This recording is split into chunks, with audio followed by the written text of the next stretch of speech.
Hello, everyone, and welcome to Mental Health Much, the podcast that talks about everything queer and mental health. Today is the last episode of season 4. It's been so fun to discuss loneliness and tips and solution with Dale and Mackenzie over the last several months. And today is the last of that. It is the second part on our episode on solutions and tips. Like the first part, because we recorded in one shot, it has been recorded with a camera, which I discovered that my camera did not have a really high quality when people were so far away from it. But it's been really fun to have it. So if you want to watch on YouTube instead of listening on your podcast app, there will be a link in the description of this episode. So you can go and watch on YouTube and leave a thumbs up, leave me a review, leave me a 5-star, and I will miss everyone until the beginning of season 5, which I will do probably in the fall of 2024. But in the past, I've always had at least 1 or 2 surprise episodes between my seasons, so who knows if I'm going to do that. In the meantime, have a really good summer, and I'm leaving you now with the second part of our last episode, the episode on tips and solutions to combat loneliness. And I do hope that this season made you feel a little bit less lonely and that you learned some stuff about it. See you in the fall. Number 6 is for Kenneth. And it's create a community that looks and feels like you and make sure you're around the right people and not just around people, which is so emotional. Oh, I don't know, because I brought Kenneth up earlier, and then I didn't realize this was the one that you picked for him, and obviously the first thing that came to mind was just puppies. Oh yeah, of course. And I think that was I don't know, it was just very very interesting development in my life, in the last since May, really, so this year. Mm-hmm. And getting to enter the puppy community and meet so many people that way, and I just got a little emotional thinking about that, because it's just been a nice part of my life. And I'm glad for Kenneth, or I hope he finds that. Yeah, I think Kenneth really deserves to find that, and I think for him it is connecting with I did make an effort in the book to make him really connect the most with Tan and Ari and even Colin, that are other gay men of color, where his boyfriend and all of his boyfriend's friends tend to be white, right. And how sort of happy and fascinated he was to discover, and especially and we're in Toronto now, which is such a multicultural city. If you don't connect with that part of the gay community, you're missing out on 70% of the gay community. I don't know, I'm putting a number, but it's such a beautiful and important part of our community. So finding that, and for Kenneth, it's also he hates his job, so I'm hoping he finds a new job, something that he has a little bit more passion for, or having that sense of purpose that we talked about in the earlier chapters as well. Mm-hmm. He went back to school to be... I don't know. To be a therapist. That's what he did. Maybe. I think this one I relate to a lot. I think I talked about it in an earlier episode, where when I was younger and sort of coming to terms with the fact that I'm gay, I kind of thought that maybe I was the only South Asian person who was queer, which is obviously not true. There's a few more. There's just 1 or 2 more that I know. But it was so freeing to there are a lot of... I'm lucky enough to live in a city that has a big South Asian population, and within Toronto there are also a number of different queer events in the city, queer South Asian events in the city that I go to, and it's really fulfilling and enriching for me, and it's nice to see all these other people who went through similar similar backgrounds, and that community has been like really, really meaningful for me as well, because there's that additional layer of not just being queer, but like that immigrant community, and then also like all the nuances of being South Asian and all that kind of stuff. So I do think I do personally, and I speak for myself, like enjoy a wide variety of people to be friends. But you know, I've been on dates where I've talked to people I'm dating and they're not South Asian, and I'll be like, you know, it is important for me to sometimes just be like, just with South Asian people, or are you comfortable being in a space where you're a minority? Yeah. And then I'm, you know, actually, even if you came to a family event, you would be a minority. Like there are, you know, people who have potentially never been to a place where they're like a visible minority, which I think is important for at least like once or twice in your life to just like experience. It's not something maybe you like think about, but it's definitely, I think just more empathy kind of can stem from that. Yeah.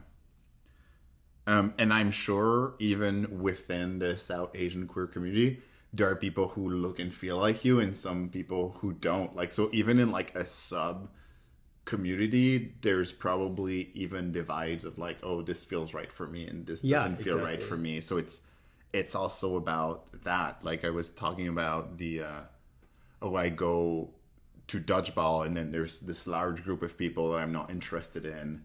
Then I do the work like Greg and wondering why am I not interested in these people, and if it's a legit reason, then I can be like, okay, where is my community within the dodgeball? Because it's not true that all gay men who play dodgeball in Toronto are like the same.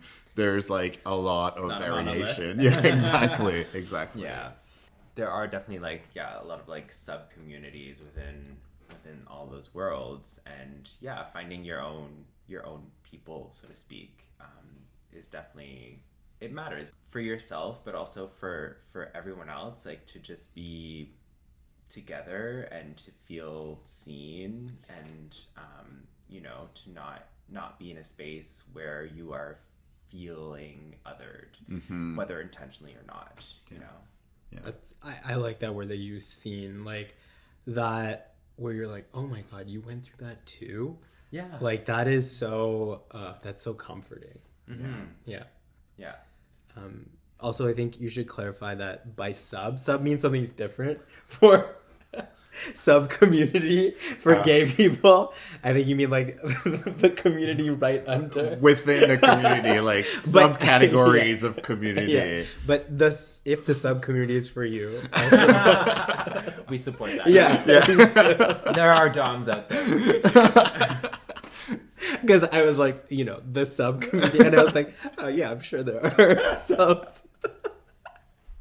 Would they all like, want to hang out together though, or they would like compete for the same DOMs? I don't know. You feel seen. Feels drama. Oh, yeah. Okay. That's why I was like, wow, that is so specific. And then I got it. So number 7 of the tips and solutions is don't try to fix loneliness in the moment. Try to plan for the future instead. And obviously this one is attached to our friend Steven, who always gets in trouble when he feels lonely tonight and he wants to fix loneliness tonight because he uses dating apps that are really triggering for him and for his use. In that, and that's something, I don't know, maybe I'm projecting my own life into, but it's my book, whatever, it's my podcast. But that's something that really helped me so much, because I was making terrible decisions as a younger gay man when I was like, it's Friday night and I'm not doing anything, like I need to be doing something, and I would accept less than attractive invitations at the last minute just to not be lonely, to the point where at some point where I was feeling like my use of Grindr when it had first came out, it was so intense when it first came out, it was like out of control, that I had a list of friends that I was like, okay, if I'm turning onto Grindr because I feel this way, I also need to force myself to text. Like I would, like I had like a list on my phone of like, humans that were my friends to be like, I need to pick at least a few that I would text at the same time. So instead of trying to fix my loneliness only with the strangers on Grindr, I would also try to fix it with my friends to like spend quality time with them. And that really helped me not put all my eggs in the Grindr basket. I love that. That's good strategy. It sounds like cognitive behavioral therapy. Yeah, it probably was. Yeah. Yeah, I think that's super important to I think just be okay with yourself, and it doesn't come easy for a lot of people. But to be like okay with your own company, as we say, and like I think that like, and I've mentioned this before, practicing mindfulness is really important and really good for this, because I think is like, for me at least, has definitely helped me be more at ease with the present moment and being lonely, especially like during the pandemic, like when I was laid off work and like had like days to myself alone in my room. Like I would just I'd had to like meditate in order to like bring myself back to earth and not feel like a restless, like hungry soul. I know. And like forcing myself to go on a walk and like being so resentful for the action of going for a walk. Right. And like actually feeling better on the other side of it, but like being so angry. Stupid me going for my stupid walk for my stupid mental health. Yeah. I feel that. This is going to be something that I might need to put into action quite soon, because during the pandemic, I was lucky enough, I have a roommate and we're friends, and he has a cat. So I never really needed to like sit in loneliness for a long time. But he's moving, and I want to explore living by myself.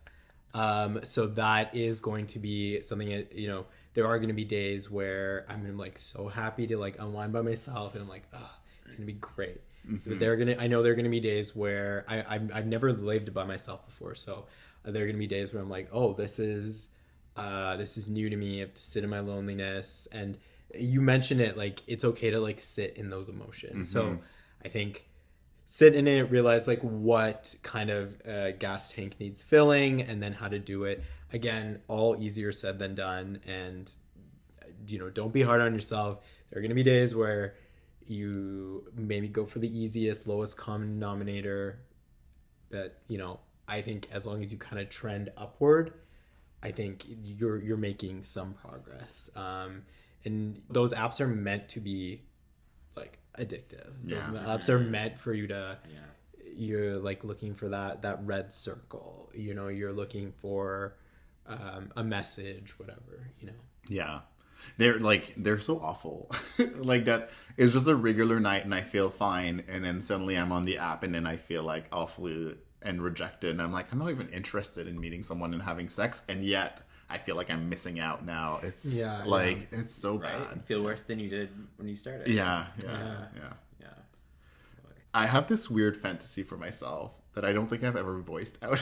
Oh, tell us. Go on. For when I'm older, I have this sort of like fantasy of how do I create a community for myself as I get older, and like, is it then to a little bit like your living situation, but like instead of like all living alone in our small like one bedrooms, like can we have a bigger place to live? Can we sort of like live in community? I find that a lot of older gay men find this in gay campgrounds that look a little bit like what maybe I'm hoping for myself. Right now at my age, I quite like having my own space. And I don't find myself super isolated because I go out and I have social energy. But I know that as I will be aging, I will want to go out less and less and go out in bars less. And I really love that in gay campgrounds, to have this sort of like sense of community of people. Yeah, they all have their own space where they live, but like everything goes into communal spaces. There's like the kitchen, there's the one pool, and I find this really, really nice. And I would like to recreate something, maybe not like in a gay campground, but something like this for myself when I grow older. And I know of some older gay men who, because they were lucky to buy an apartment when they were younger, or they have access to more space, that they take on like roommates in this like intergenerational way. And it's not about sex, and it's not about boyfriend. It's just about like, I've had this space, and like I want other people to live with me because I feel lonely. Like like a roommate. We live in a society where living alone is really valued. Like I caught myself like clapping at you when you said you want to live by yourself, and roommate feels like something you just do when you're younger and you're not like an accomplished person yet that can have your own space. Yeah. But in a comfortable, beautiful space, having roommates and having a community at home would really be significant. Yeah, like a retirement community. Yeah, kind of. Yeah. Like I'm sure that exists in maybe like Florida or something like that. But yeah, it'd be nice to have that here. I think that's what Golden Girls is. I think that's why we like Golden Girls is so popular. Kind of, right? And it becomes in your your Scooby-Doo gang, your fellowship. that. Yeah, or even like family, you know, because I think like a lot of people, and queer people especially, probably as we grow older, like because if we don't form the typical like nuclear families that is expected of us, I think that's a good alternative, because we find people who are there to support us as we get older, and we create these like little families that can become like self-sustaining units, you know. I always see people who love gay campgrounds, and because of the reality of living in Canada, gay campgrounds are only open from May to like maybe end of September or something. And that feeling of like the summer's over and I'm going back in the city, and I'm going back like cooped up in my tiny 1-bedroom, right? And like spending the winter at home.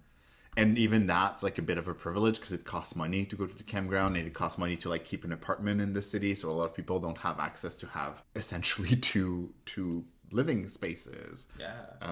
So I don't know exactly how I want it in my life, but yeah, I don't think I want to age alone in an apartment. That sounds really isolating.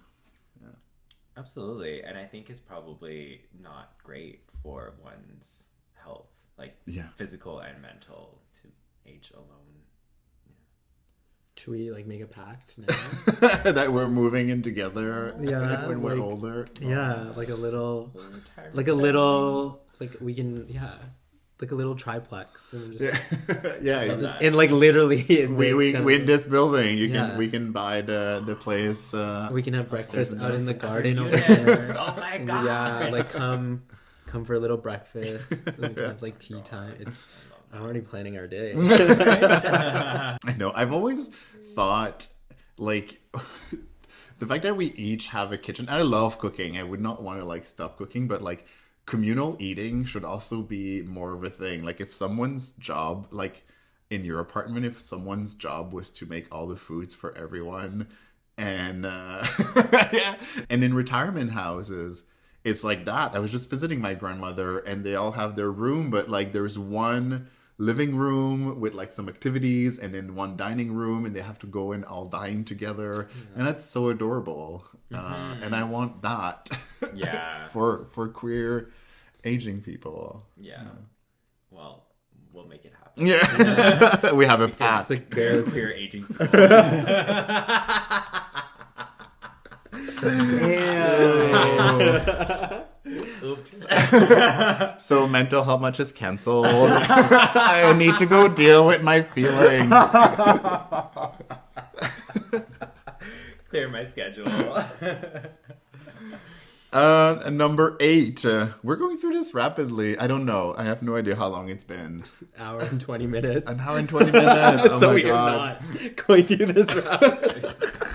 This is gonna be a 2-episoder. Yeah, a 2-parter. We'll see. Number 8 is that you don't have to be perfect And so I wanted to include like lowering our expectations, maybe focusing on the relationships you have in your life, and also dealing with social anxiety. So the character that I have for that is Tan, because they have quite a hard time dealing with their social anxiety and feeling not quite adequate when they're out in a large group of like quirky people. And so dealing with all of this, for me, the idea was like, you don't have to be perfect to find friendships. Not only you don't have to be perfect, but you don't have to be everything for everyone. Yeah. You know, I think some people may try to, form friendships or relationships with you, but you may just not have the time or capacity to do that. And I think this is where, like, being cognizant of the types of activities that you can do matters, right? Because you can, like, create more group activities to involve more people. It's better on the schedule. But yeah, you can't be perfect. Nobody's perfect. Mm-hmm. And like I said earlier, like, you just got to be kind to yourself. Yeah. And practice like that self-compassion. And I think it comes easier with time. I think, especially people who are maybe trying to strengthen those social skills, I think in the beginning, there's this feeling that you need to be on. Mm-hmm. And in the short term, that might work, but I don't think that's sustainable in the long term. And I have found personally that people, when I was authentically myself, then people like me more. I think generally people will realize, like, oh, this person's like kind of on all the time, and like they're not going to be able to connect to you personally. There's one story of Tan that stands out to me is, they were so conscious about trying to contribute to a conversation that they just couldn't find the right time, and then after the event they were like, oh, this is what I should have said. Like, just, if you don't have a lot to say on a topic, that's okay, just listen. Or maybe if you get a chance, let's switch to a topic that you know about. Again, just being yourself is, I mean, it sounds cheesy, but it works. Yeah.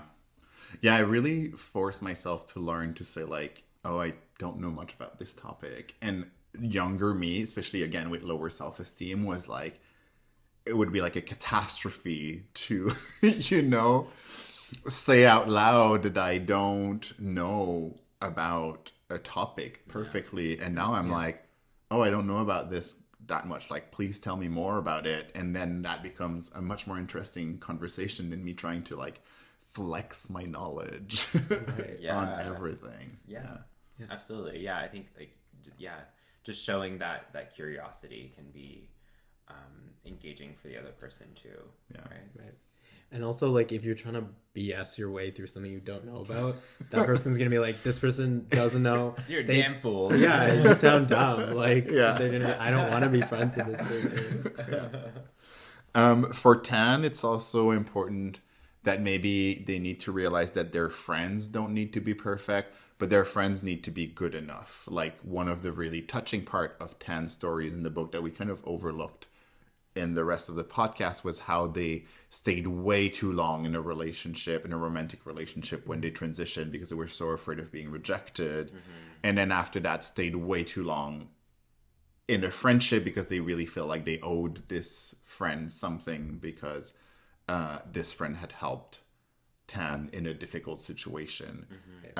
So yeah, you don't have to be perfect, but also don't accept people who treat you poorly, right? Yeah, know your boundaries. That can be really tough. So Tan, I don't know what I truly wish for Tan, but I hope they find themselves and they continue to be happy. I hope they find the queer hockey league. Oh yeah, that's what I want for them. That's what I want for them. Is there a queer hockey league? Maybe there is in the fictional world. There's a huge one. They had an event at Woody's. I thought it was like a gay hockey league.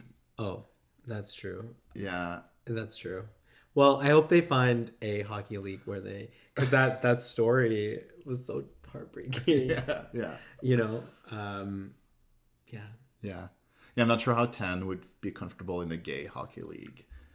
That's fair. That's I fair. feel like they want more lesbian friends in their life, so I wish We that all for need them. lesbian friends in our life. Fair, right? Yeah, it's cute how as a younger man like Tan, everybody thought that Tan was like a lesbian woman, and Tan was like, "Man, I should like that's fine. I like at least people understand that I'm queer, and they like leave me alone, even though they don't quite understand that like I'm a trans gay man." Yeah, so I like that for them. Yeah. That's how I feel. I'm like, whatever. If you're gonna misgender me, at least call me a faggot. Yeah. I mean, same.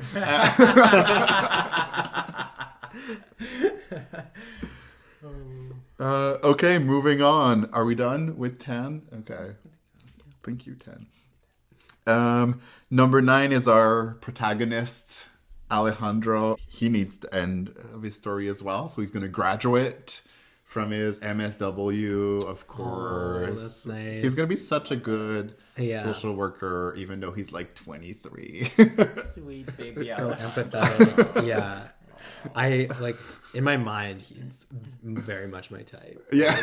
I think he's very cute. Yeah, I think he's really cute. He's like painted nails, like yeah. But he's 23. I really connected with these characters. I did like the part when I talk about the fact that like gay men, we don't have like mentors and we don't have a lot of like elders, and that for Alejandro, like if this person existed, like I would be a mentor, and I'm like, no, I'm way too young to be an elder. Like, but like I wish for Alejandro that he could also have access to all these like older than me, also like gay men, which are harder to access sometimes.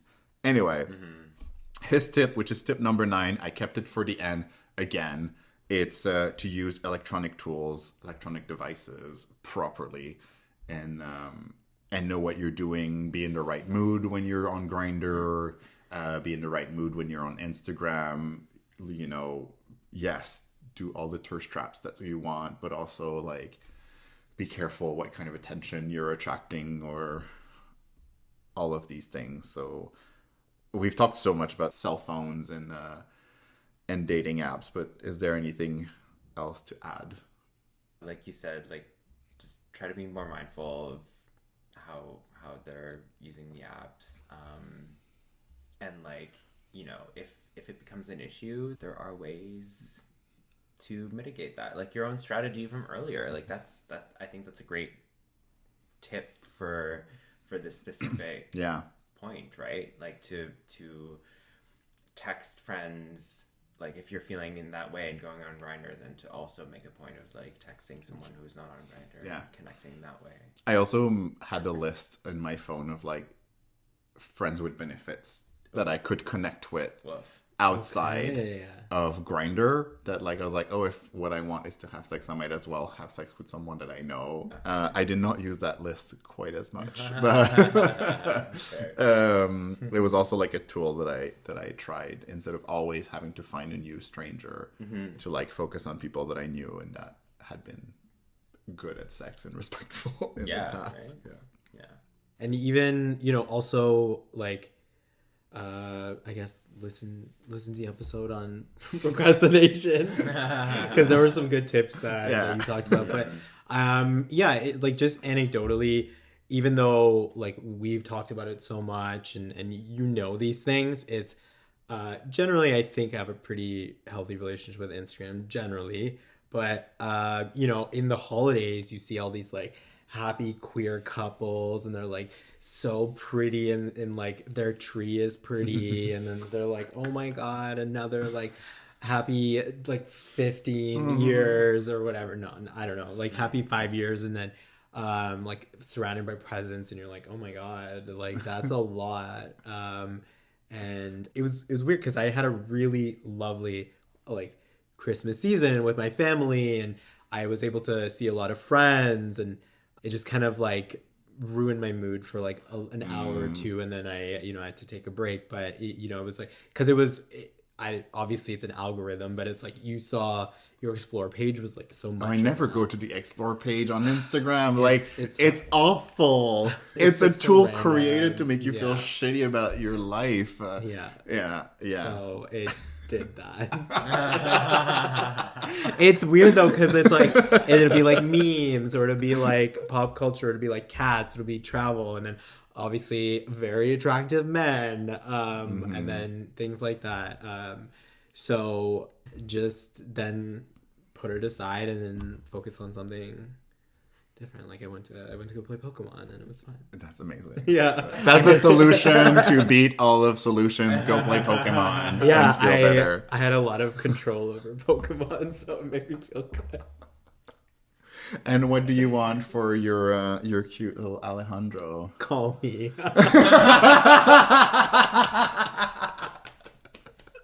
Like any Alejandro. Did I say it for you? Yeah. Let's go on a date. No, there was a time like unknowingly I was like in a short amount of time I ended up going on dates with people who were like doing their masters. Like they were all currently in their masters. Like I wasn't actively searching it out. So Alejandro's obviously my It's your type. Yeah. Alejandro's too young for you. That's true, but Alejandro is not made up, so he could be closer to my age. Give him a few years. Yeah. Maybe in the next book. In the sequel. The sequel. Do you want anything for Alejandro except to find love with our friend Dale? That is all I want. That's for all, yes. Alejandro and Dale. Invite me to the wedding. You could be the officiant. Last tip, number 10. It's attached to me because I needed 10 characters and there's one that's me. Me. Yeah. And it's that it takes people to meet people. And that's one tool that I really liked in my life, that like find some of those people who are good at organizing things and like stick with them. Those people who are like inviters to things, like say yes to them, cultivate those relationships and be friendly with them. And it takes a while. Like I say, people who just moved to Toronto, the first people that you're going to meet, they're probably not going to be your forever friends in Toronto, but maybe they're going to be the people who introduce you to the people who are going to introduce you to your forever friends in Toronto. And you, like we said, it doesn't have to be perfect. Like it does take people to meet people, and sometimes it's exhausting, but it is the reality that just looking for like a small handful of best friends, it's actually quite tough. So have those allies, find those social butterflies. They will love you. They will love inviting you to things, and stick with them, and then meet people and do your best. Yeah, when I read this, it made me think of the I think there's a meme where it's like an extrovert like is like likes to collect introverts. So they're like, the introverts are like being, you know, gathered by the extroverts, and I'm like, I support that. Yeah, no, this made me think of like one of my friends who she had a party recently, and I was like, you know, you're really good at like hosting things. Like you're good at like bringing people together, and that's a good quality and skill to have, right? Yeah, because it doesn't come naturally to a lot of people, and even for myself, like I find it so hard to host people and to think, you know, and just to invite people to do things. Hate doing it. Because it's a lot of responsibility, I think, to you know, have an event and make sure people feel included and cared for, and like we were talking about earlier, you know, it's like sometimes like people aren't necessarily naturally included in conversations, so like it kind of comes to the host responsibility to kind of like engage them or make them feel part of it. I feel like in the beginning of when you were explaining like extroverts collect introverts, you've just described myself with like my queer friends. I'm like they're all my You're like a me, sheep herder. Yeah, like prior to me like making a lot of queer friends, all my like I'm thinking about like my university friends or my high school friends are all like really extroverted, and then it wasn't like till I started making queer friends that I like, and now some of my closest queer friends are more on the introverted side. But I think this also will come with age and just experiences. I think what I value the most is like people being reliable. That is huge, and like I understand that people won't be able to come to everything or engage in everything or want to, which is fine, but I can rely on them to be honest with me and be like, hey, I can't make it, or you know, this isn't for me. Like then I know that you trust me enough to be like, no, I can't make it, which is fine. Although like you're kind of like this, I also wish for you to have extroverted friends too, and like to not always have to do all of the emotional labor of bringing people together and like bringing people out of their shells. Like I'm glad that you have a lot of like shyer friends, but you also deserve for other people to do the work from time to time. Yeah, I mean, as I've fostered those relationships, it's not been a one-way street. Right. Okay. But I am an only child, and I like the attention. Only children. Yeah, and sometimes maybe even those introverts can like learn from the extroverts. They can absorb some of those qualities. So Yeah, that's fair. And if you are an introvert with some extroverted friends, make sure you invite them over sometimes as well. Like you cannot just be passive and only like be receiving. It's really important that you give back to your relationships. And if you want to be invited somewhere, invite people. Like people will not think about you if you've never invited them to anything. You need to also create opportunities for people. Otherwise, it's really unfair for the people in your life. And that was one of the things that Ari, I think, was doing in the book, and was just like constantly waiting and be like, why didn't people never invite me? And one thing that he learned was like, oh, actually, I need to do the steps to invite people over. That's really important. So don't take your extroverted friends for granted. absolutely. Thank you, Dale. Thank you, Dale. And I, in turn, appreciate my introverted friends. That you've collected. And I'm the one what do you want? What are your wishes for me? No. Make more of an effort, Vincent. Yeah. Yeah, I mean, it's well said. It takes people to meet people. To meet people. It's true. And where you are on the spectrum, whether introverted or extroverted, at the end of the day, you put in some level of effort. Yeah. Maybe there are people who have successful social lives just kind of being passive and it all just came to them. That's not been my personal experience. Especially like leaving, because when you're in school, people come to you, right? And university, people come to you. But as an adult, you have to really change your skills and develop new skills. And I see that with people who are newcomers in Ontario or newcomers to Toronto. They didn't bring with them their friends from school and from high school and from university. Whereas like Anglo-Ontarian who grew up here, they have still those friendships that take up a lot of their time. So there is this sort of like discrepancy here. Because when you're at school, you can be passive and you'll have friends because you all eat in the cafeteria together. You are forced to do activities together.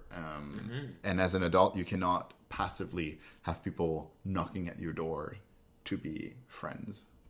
Right. Yeah. Schools kind of have that like intensely structured like space where it's like, you know, a forced community.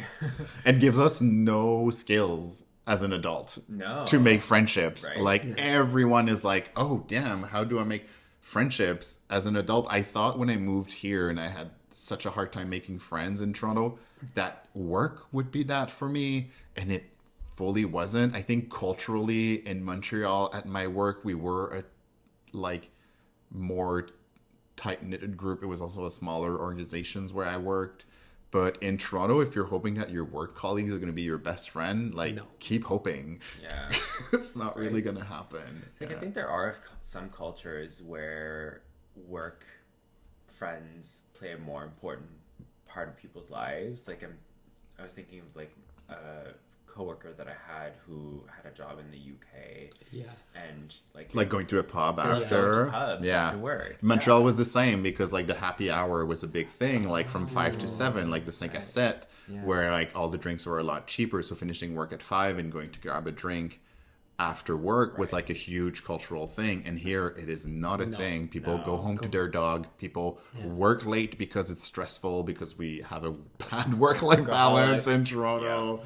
And like people have like an hour and a half of commute to go back home. They're not interested in hanging out with you after work at all.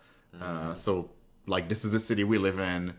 I don't know where people who are listening to this are situated in the world, but like you can try and change the culture of your city, like I said in a previous episode, but you also have to like stop fighting at some point and be like, okay, how do I make the best out of the city that I have? Yeah. Right. Work. Is that it? I think that's it. We've my gone God. through all 10. Oh my god. This is the end of the adventure, the end of season 4. Wow. It feels weird. Like, Yeah. like when we started, we're like, oh, we have a lot to cover. Yeah. There's a lot. And it feels strange to be here. Well, when the book is getting published, if you're a publisher and you're reading this, because my other publisher, my other book's in French, they're not going to be able to publish my book. That's annoying. I'm complaining that I have a French publisher. You could be your own translator. Yeah. Oh, yeah. But when the book is going to be published, it's going to be dedicated to the two of you, of course. God.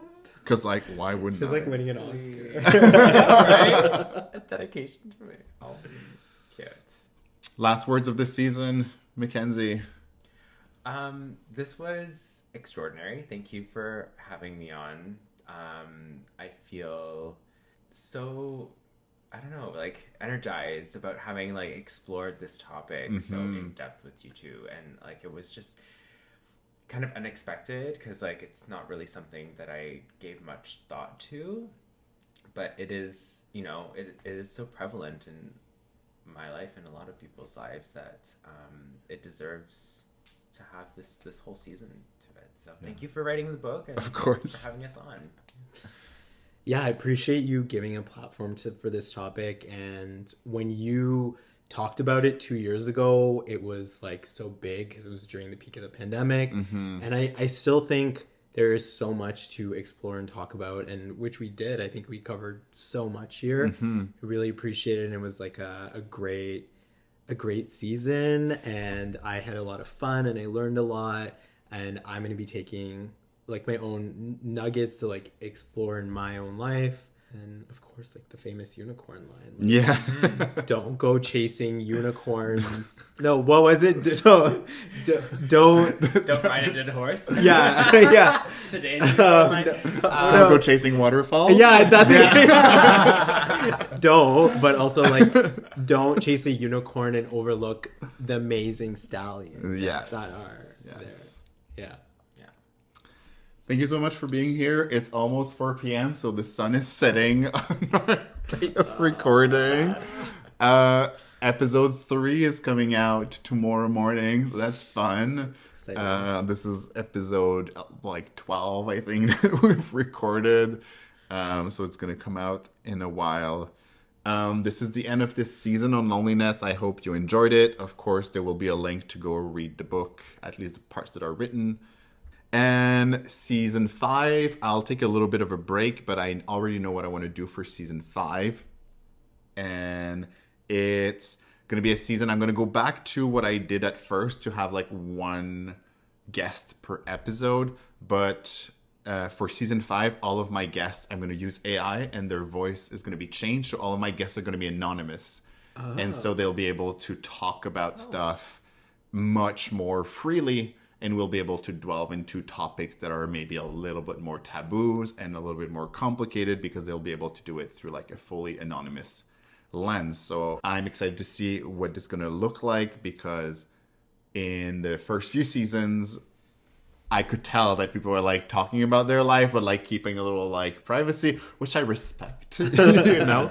But I'm excited to see what it's going to look like with people being able to say whatever they want under the cover of anonymity. That's fascinating. I love it. So that's season 5, probably coming out next fall. So yeah. And I don't do that in the summer.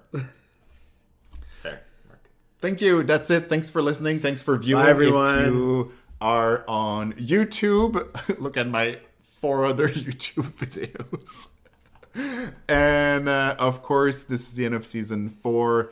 Until the next episode, please keep talking about mental health as much as you can, and stay safe. Bye. Ba-ba-da-ba-da-ba-da-ba-ba.